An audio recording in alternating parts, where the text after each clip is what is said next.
അങ്ങനെ ഇവിടുത്തെ ക്ലൈമറ്റൊക്കെ മാറി തുടങ്ങിയിട്ടോ, ചെറുതായിട്ട് തണുപ്പൊക്കെ വന്ന് തുടങ്ങിയിട്ടുണ്ട്. അപ്പോൾ നമ്മൾ ഈ ചിക്കനൊക്കെ ഗ്രില്ല് ചെയ്യാമെന്ന് വിചാരിച്ചിട്ട് എല്ലാവരും ഇറങ്ങിയതാണ് കേട്ടോ. ഒരാളിതാ ബാഗ് പുതിയത് വാങ്ങിയിട്ടുണ്ടായിരുന്നു, അതെടുക്കാതെ ദേഷ്യത്തിലേനു. അത് കഴിഞ്ഞിട്ട് നമ്മൾ കുറച്ച് ഐറ്റംസൊക്കെ വാങ്ങാൻ വേണ്ടിയിട്ട് ബക്കാലയിൽ കയറിയിട്ടോ.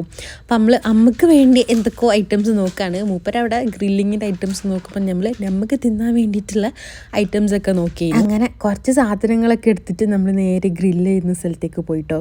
ഫസ്റ്റ് തന്നെ ഫോട്ടോ സെക്ഷൻ ആയിരുന്നു. ചിക്കൻ അവിടെ ഗ്രില്ല് ചെയ്യാൻ വെച്ചിട്ട് കുറേ ഫോട്ടോസ് എടുത്തു കേട്ടോ. കുറേ ശീശ വലിക്കുന്നതിൻ്റെ വീഡിയോസും ഫോട്ടോസൊക്കെ അങ്ങനെ എടുത്തു.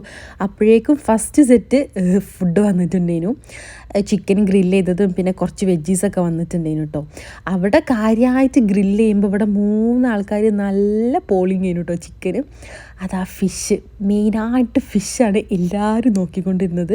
കാരണം ചിക്കനേക്കാളും എല്ലാവർക്കും ഫിഷ് ഗ്രില്ല് ചെയ്തതാണല്ലോ ഒന്നുകൂടി കഴിക്കാൻ ഇഷ്ടം. അങ്ങനെ അടിപൊളി ഫിഷ് ചെയ്യുന്നു കേട്ടോ, നല്ല വലിയ സൈസ് ഫിഷ് ചെയ്യുന്നു. അങ്ങനെ റൈസും ഫിഷും വെജീസും ചിക്കനൊക്കെ കൂട്ടി ഇന്നത്തെ ഡിന്നർ അടിപൊളിയായിരുന്നു. ഇതൊക്കെ കഴിഞ്ഞ് വീട്ടിലേക്ക് പോകുമ്പോൾ എനിക്ക് തോന്നുന്നു ഒരു 4:30-5 മണി എന്തോ ആയിട്ടുണ്ടായിരുന്നു.